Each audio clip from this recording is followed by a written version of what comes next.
Hello students, R K classes में आपका स्वागत है। इससे पहले वाली क्लास में हमने जो 10वां चैप्टर था वो क्या किया था, स्टार्ट किया था। और 10वें चैप्टर के अंदर हमने 3 टॉपिक किए थे, जिसमें आपके पास में पहला जो टॉपिक था वो था आपके पास में विद्युत धारा, और दूसरा जो टॉपिक था आपके पास में वो था आपके पास में विभव तथा विभवांतर, और जो तीसरा टॉपिक था आपके पास में वो था ओम का नियम। तो इन तीनों टॉपिकों के बारे में थोड़ा सा डिस्कस कर लेते हैं। तो आपके पास में विद्युत धारा क्या होती है, कि आपके पास किसी चालक तार के अंदर आवेशों के बहने की जो दर होती है उसे क्या कहते हैं, विद्युत धारा कहते हैं। सेकंड आपके पास में विभव तथा विभवांतर। तो विभव आपके पास में क्या है कि जब एकांक धनावेश को कहां से, अनंत से विद्युत क्षेत्र में स्थित किसी बिंदु तक लाने के लिए किया गया जो कार्य है वो कार्य क्या कहलाता है, विद्युत विभव कहलाता है। और अगला था आपके पास विभवांतर। तो आपके पास में विभवांतर क्या होता है कि एकांक धनावेश को विद्युत क्षेत्र के अंदर एक बिंदु से दूसरे बिंदु तक ले जाने के लिए किया गया जो कार्य है वह कार्य ही क्या कहलाता है, विभवांतर कहलाता है। और उससे अगले वाला जो टॉपिक था आपके पास में वो टॉपिक था आपके पास में ओम का नियम। और ओम का नियम किसे कहते हैं इसकी डेफिनेशन भी दोबारा से सुन लीजिए कि जब किसी चालक तार की भौतिक अवस्था का मतलब क्या है, लंबाई, क्षेत्रफल, अनुप्रस्थ, काट क्षेत्रफल जो जिसको हम बोलते हैं, और ताप दाब आदि में परिवर्तित किए बिना उस चालक तार के अंदर जो प्रवाहित धारा होती है उस चालक तार के सिरों पर उत्पन्न विभवांतर के क्या होती है, समानुपाती होती है। तो इन तीनों टॉपिकों को हमने पिछले वाली क्लास में अच्छे से क्या कर लिया था, समझ लिया था। और आपके पास में उस क्लास के अंदर ओम के नियम के अंदर V बराबर कितना आया था आपके पास में, आई आर आया था। V बराबर कितना आया था, आई आर। और वहां पे आपके पास में जो आर था वो क्या था, एक नियतांक था जिसे हम क्या बोल रहे थे, चालक तार का प्रतिरोध बोल रहे थे। तो आपके पास में अब इससे अगले वाला जो टॉपिक होगा वो होगा आपके पास में प्रतिरोध। तो टॉपिक आपके पास में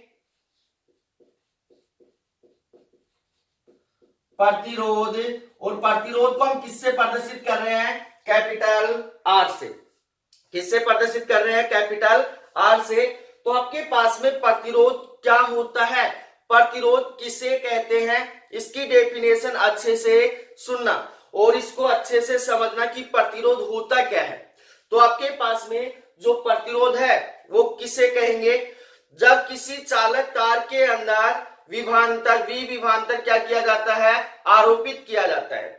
जब किसी चालक तार के अंदर विभवांतर क्या किया जाता है, आरोपित किया जाता है, तब उस चालक तार का वह गुण, उस चालक तार का वह गुण जो उसमें प्रवाहित धारा का क्या करता है, विरोध करता है। उसमें प्रवाहित धारा का क्या करता है, विरोध करता है। तो उस विरोध को ही क्या कहते हैं, प्रतिरोध कहते हैं। उस विरोध को ही क्या कहते हैं, प्रतिरोध कहते हैं। अगर ये डेफिनेशन समझ में नहीं आई तो दूसरी डेफिनेशन सुनना कि चालक तार का वह गुण जो उसमें प्रवाहित धारा के रास्ते में क्या उत्पन्न करता है, बाधा उत्पन्न करता है। तो आपके पास में जो बाधा उत्पन्न हो रही है उस बाधा को ही क्या कहते हैं, प्रतिरोध कहते हैं। इसलिए आपके पास में ओम के नियम से V बराबर कितना आया था, आई आर आया था। तो आपके पास में आई बराबर आर बराबर कितना हो जाएगा, V अपॉन में आई। आर बराबर कितना होगा, V अपॉन में आई। अब आपके पास में यहां पे R बराबर होगा V अपॉन में आई, और प्रतिरोध की डेफिनेशन भी मैंने आपको बता दी है कि प्रतिरोध किसे कहते हैं। दोबारा से डेफिनेशन सुन लेना, किसी चालक तार का वह गुण जो उसमें प्रवाहित धारा का क्या करता है, विरोध करता है, क्या कहलाता है, प्रतिरोध कहलाता है। और R बराबर कितना होगा, V अपॉन में आई। अब यहां पे हम बात करते हैं कि प्रतिरोध का मात्रक क्या होगा।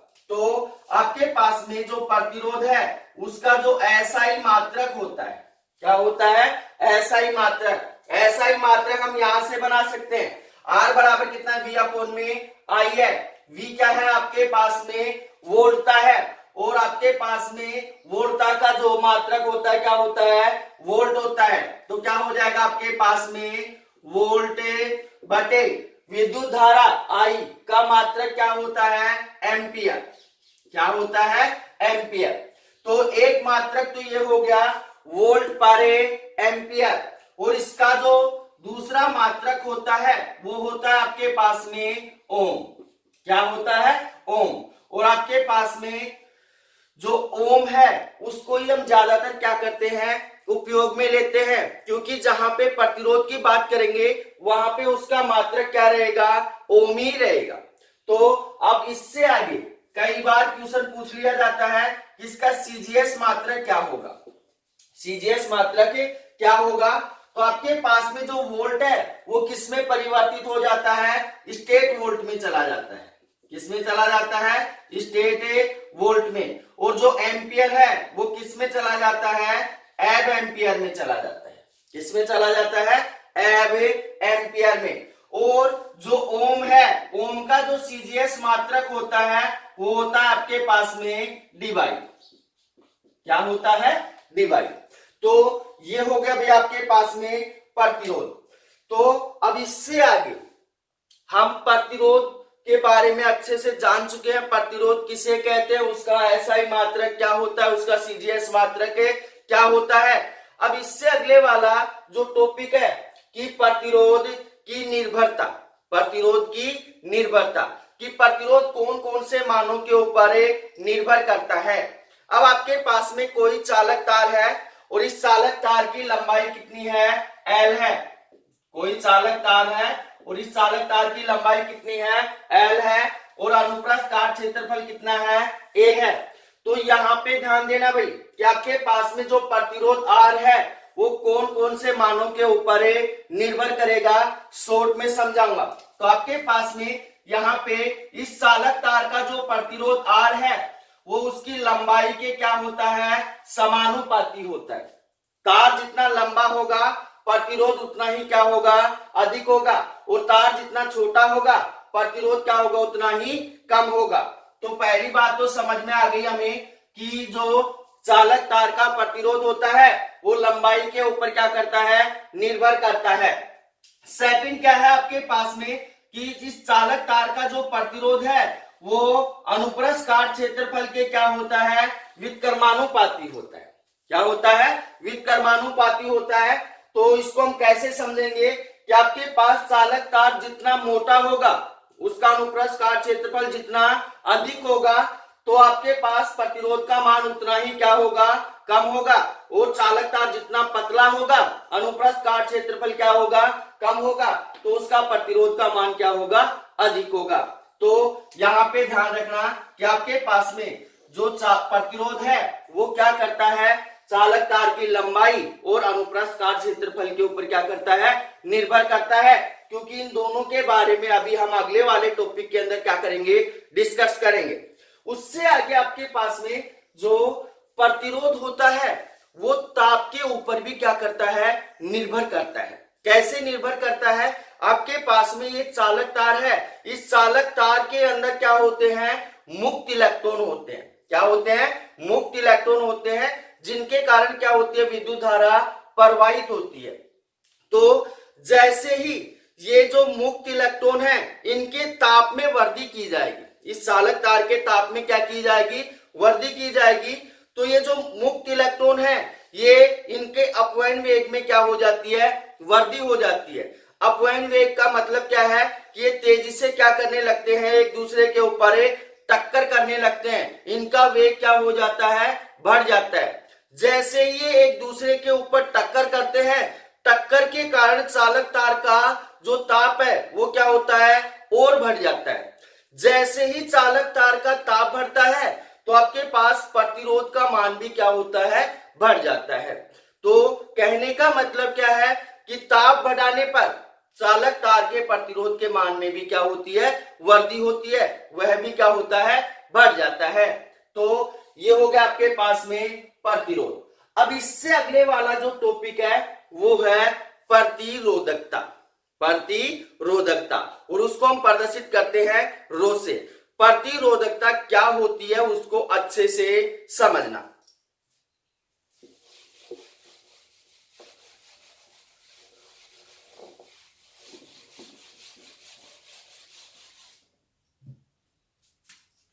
अगला जो पॉइंट आपके पास में वो है प्रतिरोधकता रो। तो प्रतिरोधकता किसे कहते हैं, तो इसकी डेफिनेशन लास्ट में निकलेगी। इससे पहले आपको थोड़ा सा समझा देता हूं कि आपके पास में एक चालक तार है, ये क्या है, चालक तार है, जिसकी लंबाई कितनी है आपके पास में, L है, जिसकी लंबाई कितनी है, L है, और अनुप्रस्थ काट क्षेत्रफल कितना है, A है, जो मोटाई है उसकी वो कितनी है, A है। इस चालक तार को एक बैटरी की सहायता से क्या कर दिया जाता है, जोड़ दिया जाता है। इस चालक तार को एक बैटरी की सहायता से क्या कर दिया जाता है, जोड़ दिया जाता है। जैसे ही बैटरी की सहायता से जोड़ेंगे तो आपके पास चालक तार के अंदर V विभवांतर क्या होने लगता है, प्रवाहित होने लगता है। जब V विभवांतर प्रवाहित होगा तो चालक तार के अंदर I धारा क्या होने लगती है, प्रवाहित होने लगती है।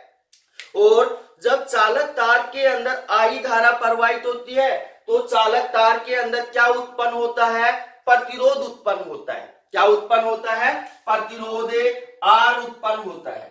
तो दोबारा से सुनना कि जब किसी चालक तार के अंदर V विभवांतर क्या होता है, आरोपित करते हैं, उसके सिरों के ऊपर कितना विभवांतर है, V विभवांतर आरोपित करते हैं, तब उस चालक तार के अंदर I धारा प्रवाहित होने के कारण, उस चालक तार के अंदर I धारा प्रवाहित होने के कारण आपके पास में उस चालक तार के अंदर R प्रतिरोध क्या होता है, उत्पन्न होता है।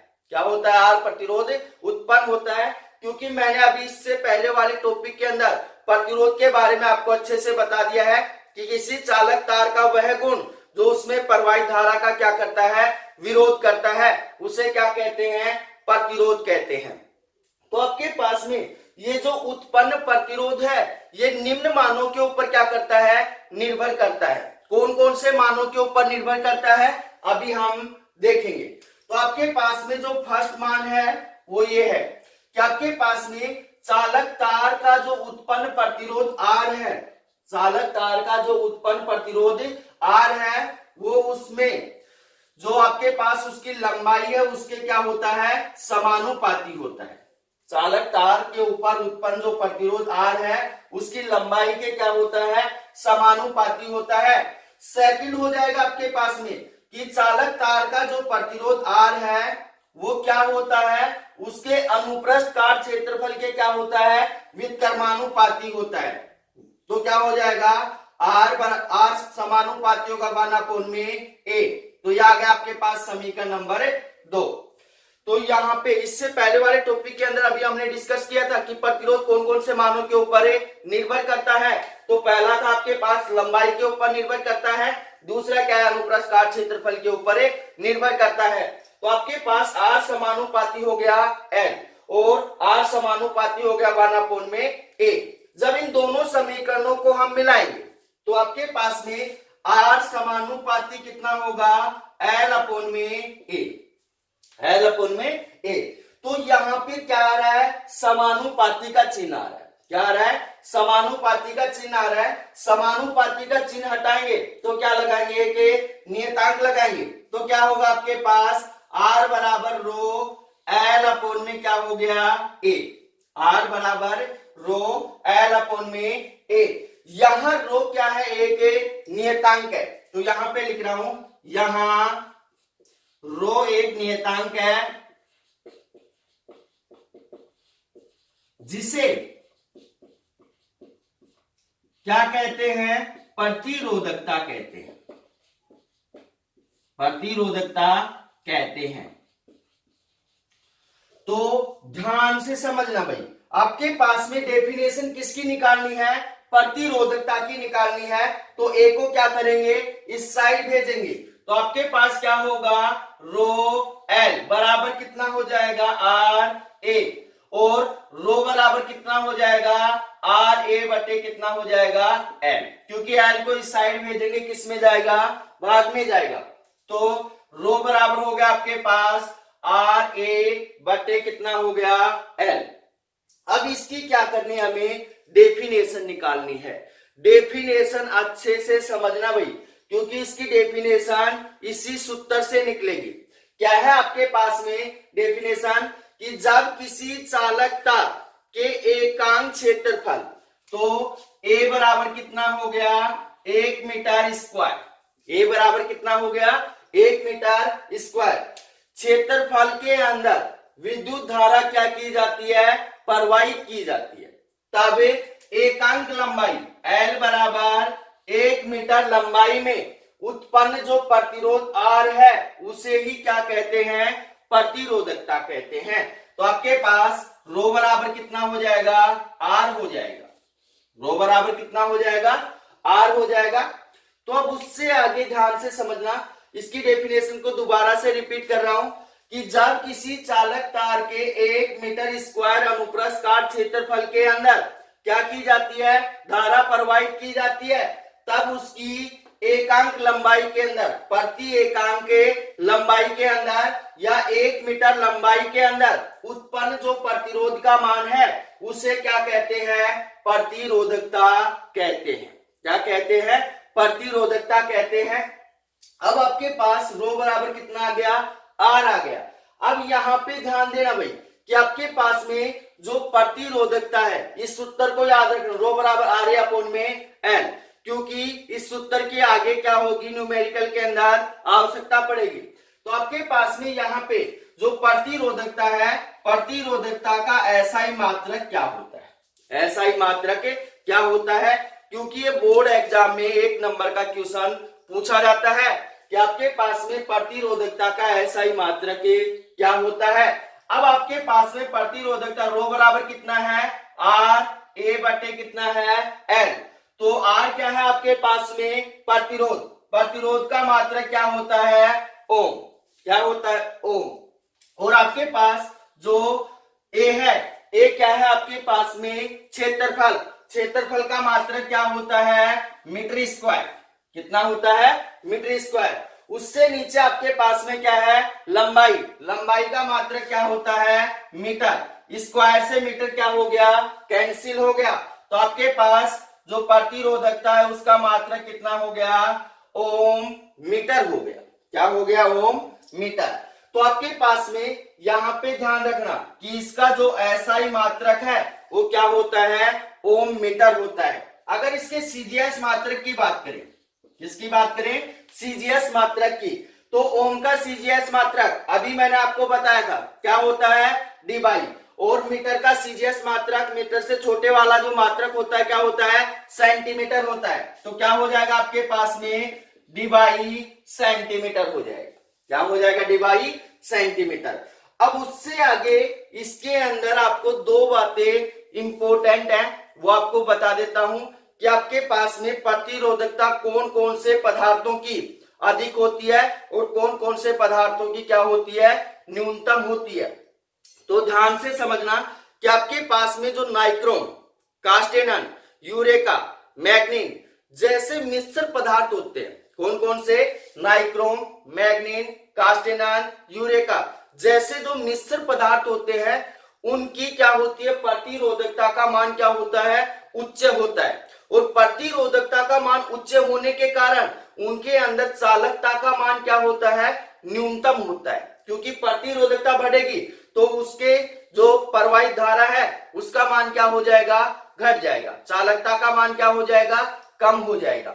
उसके पश्चात आपके पास में सेकंड हो जाएगा कि आपके पास में सोना, चांदी, एल्यूमिनियम आदि जो पदार्थ होते हैं इनकी प्रतिरोधकता क्या होती है, न्यूनतम होती है। प्रतिरोधकता क्या होती है, न्यूनतम होती है। इस कारण से चालकता का मान क्या होता है, अधिकतम होता है। तो दोनों बातें आप अच्छे से समझ लेना कि आपके पास में जो मिश्र धातुएं हैं कौन कौन सी, नाइक्रोम, कास्टेनन, यूरेका और मैग्नीन जैसी जो मिश्र धातुएं हैं इनकी प्रतिरोधकता क्या होती है, उच्च होती है। तो चालकता क्या हो जाएगी, निम्न हो जाएगी। परंतु आपके पास में सोना, चांदी, एल्यूमिनियम आदि पदार्थों की जो प्रतिरोधकता है वो क्या होती है, न्यूनतम होती है, इसलिए उनमें क्या होती है, चालकता अधिकतम होती है। तो आपके पास ये होगी प्रतिरोधकता। वो जो प्रतिरोधकता होती है वो आपके पास में चालक तार की लंबाई और अनुप्रस्थ काट क्षेत्रफल के ऊपर निर्भर नहीं करती है। तो ध्यान से समझना, क्योंकि क्वेश्चन पूछा जाता है कि जो प्रतिरोधकता है वो कौन से मानों के ऊपर निर्भर करती है। तो आपके पास में जो प्रतिरोधकता है वो आपके पास में चालक तार की लंबाई और अनुप्रस्थ काट क्षेत्रफल के ऊपर निर्भर नहीं करती है। तो कौन से मानों के ऊपर निर्भर करती है? माध्यम की प्रकृति के ऊपर निर्भर करती है। और सेकंड आपके पास में ताप के ऊपर निर्भर करती है। किसके ऊपर निर्भर करती है? माध्यम तथा ताप के ऊपर क्या करती है? निर्भर करती है। तो ये होगी आपके पास में प्रतिरोधकता। अब इससे अगले वाला जो टॉपिक है वो है आपके पास में प्रतिरोधों का संयोजन, और ये टॉपिक आपके पास क्या है? इंपॉर्टेंट है।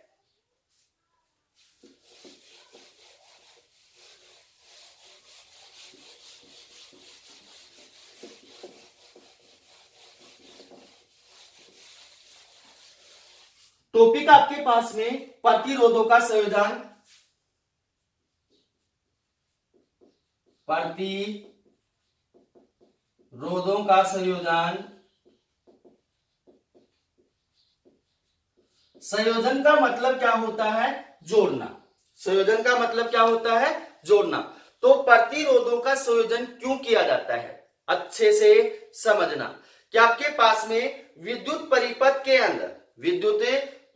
के अंदर धारा के मान को कम या ज्यादा करने के लिए, धारा के मान को कम या ज्यादा करने के लिए क्या करते हैं? प्रतिरोधों का संयोजन करते हैं। और प्रतिरोधों का संयोजन कितने प्रकार का होता है? दो प्रकार का होता है। कितने प्रकार का होता है? दो प्रकार का होता है। पहला होता है आपके पास में श्रेणी क्रम संयोजन, और दूसरा होता है आपके पास में समांतर क्रम संयोजन। इनके बारे में अभी हम क्या करेंगे? चर्चा करेंगे कि प्रतिरोधों का श्रेणी क्रम संयोजन किसे कहते हैं और किस प्रकार से करते हैं, और प्रतिरोधों का समांतर क्रम संयोजन किसे कहते हैं और किस प्रकार से करते हैं। तो इसके अंदर प्रतिरोधों के संयोजन के अंदर जो फर्स्ट पॉइंट आपके पास में वो है प्रतिरोधों का श्रेणी क्रम संयोजन। तो आपके पास यहां पे फर्स्ट पॉइंट होगा प्रतिरोधों का श्रेणी क्रम संयोजन।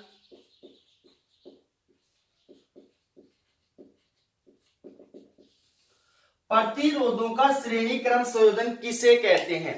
पहले तो डेफिनेशन अच्छे से समझना कि आपके पास प्रतिरोधों का ऐसा संयोजन जिसमें प्रत्येक प्रतिरोध के ऊपर धारा का मान क्या होता है? एक समान होता है। प्रतिरोधों का ऐसा संयोजन जिसमें प्रत्येक प्रतिरोध के ऊपर धारा का मान क्या होता है? एक समान होता है। अगर ये डेफिनेशन समझ में नहीं आई है तो दूसरी डेफिनेशन समझना कि प्रतिरोधों का ऐसा संयोजन जिसमें पहले प्रतिरोध का दूसरा सिरा दूसरे प्रतिरोध के पहले सिरे से तथा दूसरे प्रतिरोध का दूसरा सिरा तीसरे प्रतिरोध के पहले सिरे से जुड़ा हो तो क्या कहलाता है? प्रतिरोधों का श्रेणी क्रम संयोजन कहलाता है। क्या कहलाता है? श्रेणी क्रम संयोजन कहलाता है। तो डेफिनेशन दोबारा से सुन लेना। प्रतिरोधों का ऐसा संयोजन जिसमें प्रत्येक प्रतिरोध के ऊपर धारा का मान क्या होता है? एक समान होता है। दूसरी डेफिनेशन हो गया आपके पास में प्रतिरोधों का ऐसा संयोजन जिसमें पहले प्रतिरोध का दूसरा सिरा दूसरे प्रतिरोध के पहले सिरे से और दूसरे प्रतिरोध का दूसरा सिरा तीसरे प्रतिरोध के पहले सिरे से क्या होता है? जुड़ा होता है। क्या कहलाता है?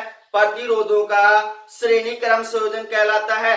अगर ये डेफिनेशन दोनों ही नहीं समझ में आई है तो तीसरी डेफिनेशन सुनना इसकी कि आपके पास प्रतिरोधों का ऐसा संयोजन जिसमें एक बिंदु से दूसरे बिंदु तक जाने के लिए विद्युत परिपथ के अंदर एक बिंदु से दूसरे बिंदु तक जाने के लिए कितने रास्ते उपलब्ध हों? केवल एक ही रास्ता क्या हो? उपलब्ध हो। तो क्या कहलाता है? प्रतिरोधों का श्रेणी क्रम संयोजन कहलाता है। ये हो गया आपके पास में डेफिनेशन। अब उससे आगे आपके पास में माना आपके पास में तीन प्रतिरोध है R1, R2, R3। तीनों प्रतिरोधों को कौन से क्रम में जोड़ा गया है? श्रेणी क्रम में जोड़ा गया है। तो आपके पास में 3 प्रतिरोध हैं। एक प्रतिरोध आपके पास में R1 है, दूसरा प्रतिरोध आपके पास में क्या है, R2 है, और तीसरा प्रतिरोध आपके पास में क्या है, R3 है। तीनों प्रतिरोधों को क्या करते हैं, श्रेणी क्रम में जोड़ते हैं और इनके श्रेणी क्रम में क्या लगा देते हैं, एक बैटरी लगा देते हैं। एक क्या लगा देते हैं, बैटरी लगा देते हैं, जिसकी वोल्टता कितनी है, V है। इनके साथ क्या जोड़ दी हमने, एक बैटरी जोड़ दी जिसकी वोल्टता कितनी है, V है। अब आपके पास में जब हम प्रतिरोधों को क्या करते हैं, श्रेणी क्रम में जोड़ते हैं, तो डेफिनेशन के अभी मैंने आपको बताया है कि प्रत्येक प्रतिरोध के अंदर प्रवाहित धारा का मान क्या होता है, एक समान होता है। तो तीनों प्रतिरोधों के अंदर प्रवाहित धारा का मान क्या रहेगा, I रहेगा। परंतु आपके पास में प्रत्येक प्रतिरोध के सिरों के ऊपर जो उत्पन्न विभवांतर है, विभवांतर का मान क्या रहेगा, अलग अलग रहेगा। तो आपके पास में R1 प्रतिरोध के सिरों पर उत्पन्न जो विभवांतर है वो कितना मान लिया, V1 है। R2 के सिरों पर जो उत्पन्न विभवांतर है वो कितना मान लिया, V2 है। और R3 के सिरों पर जो उत्पन्न विभवांतर है वो मान लिया कितना है आपके पास में, V3 है। कितना है, V3। तो ध्यान से समझना, जब प्रतिरोधों को श्रेणी क्रम संयोजन के अंदर जोड़ा जाता है तो प्रत्येक प्रतिरोध के ऊपर धारा का मान क्या होता है, एक समान होता है। परंतु आपके पास में प्रत्येक प्रतिरोध के सिरों पर जो उत्पन्न विभवांतर है वो क्या होता है, अलग अलग होता है। इसलिए परिपथ के अंदर कुल विभवांतर, कितना विभवांतर होगा, V1 प्लस में V2 प्लस में V3, किसके बराबर होगा, V के बराबर, क्योंकि आपके पास जो बैटरी है उसका विभवांतर कितना है, V है। तो आपके पास यहां पे लिख रहा हूं, इसलिए परिपथ में कुल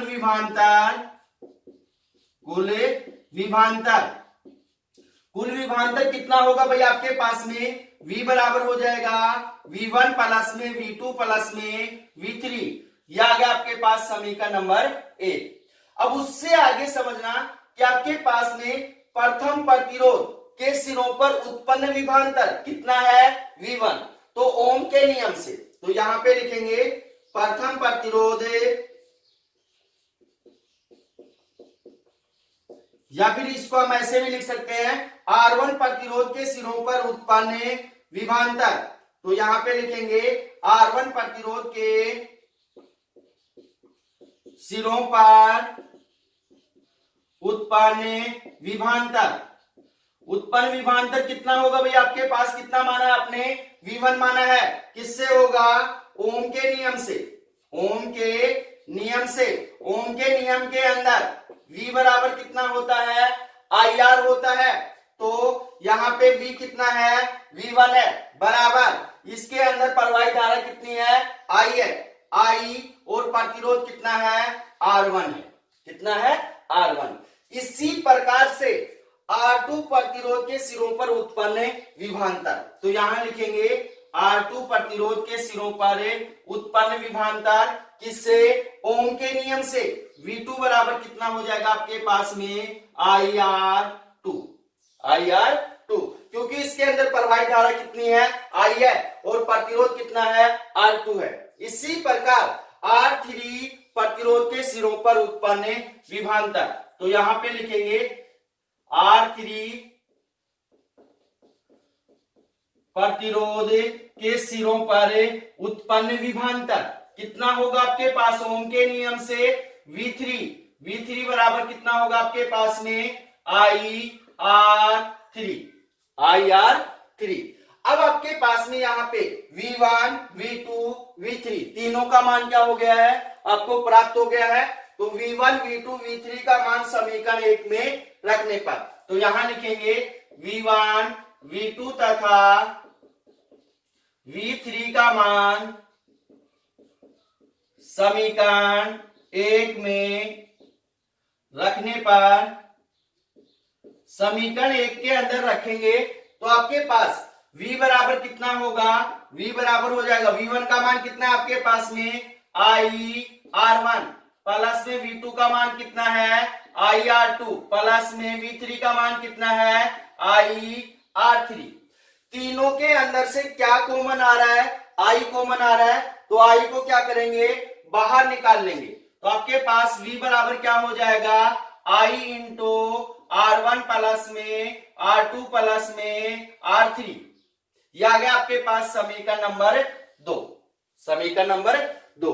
अब उससे आगे ध्यान से समझना, यहां तक तो आप निकाल लोगे, उससे आगे आपके पास में यदि आपके पास जो परिपथ है उसका जो उत्पन्न जो वोल्टता है वो कितनी है V है, कितनी है V है, और जो इसका जो कुल प्रतिरोध है वो कितना है आपके पास में RS है, कितना है RS है।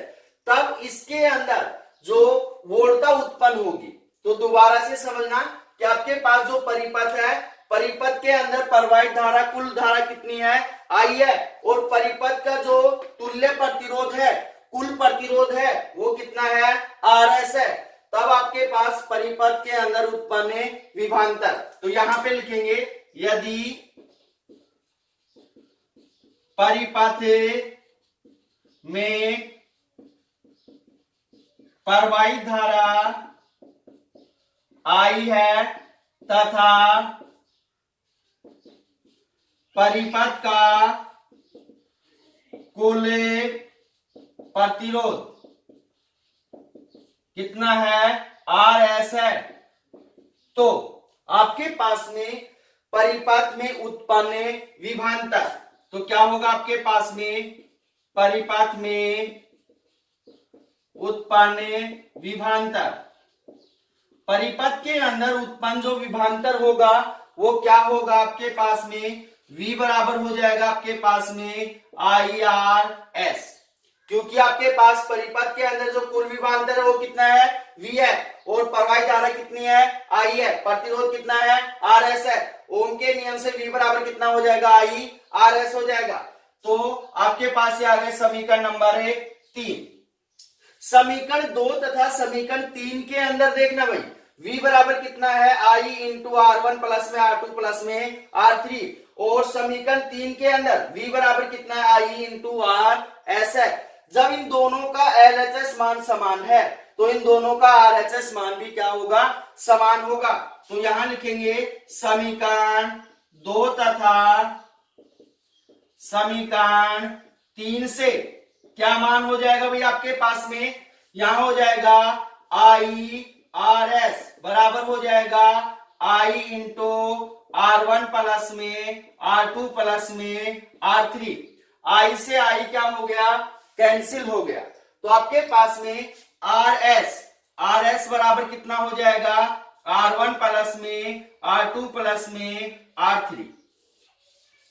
ये क्या आ गया आपके पास में परिपथ का तुल्य प्रतिरोध, क्या आ गया परिपथ का तुल्य प्रतिरोध। कब आया है जब प्रतिरोधों को क्या करते हैं श्रेणी क्रम के अंदर जोड़ते हैं। कौन से क्रम के अंदर जोड़ते हैं श्रेणी क्रम के अंदर जोड़ते हैं। अब इससे आगे अच्छे से समझना, यदि आपके पास में प्रतिरोधों की संख्या कितनी है n है, हमने 3 ही प्रतिरोध जोड़े हैं, यदि मान लो आपके पास कितने प्रतिरोध जुड़े हुए हैं श्रेणी क्रम के अंदर n प्रतिरोध जुड़े हुए हैं, तब आपके पास तुल्य प्रतिरोध कितना होगा। तो यहां पे लिखेंगे आपके पास में यदि प्रतिरोधों की संख्या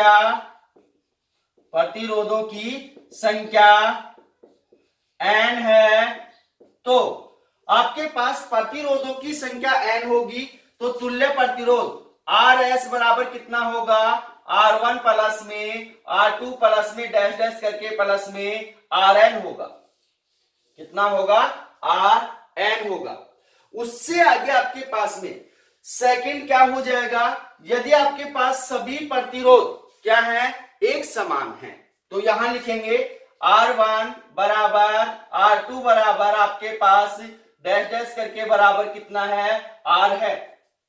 आपके पास सभी प्रतिरोधों का मान क्या है एक समान है, तब आपके पास तुल्य प्रतिरोध कितना होगा, तो आपके पास RS बराबर यहां हो जाएगा R प्लस में डैश डैश करके प्लस में कितना हो जाएगा R हो जाएगा।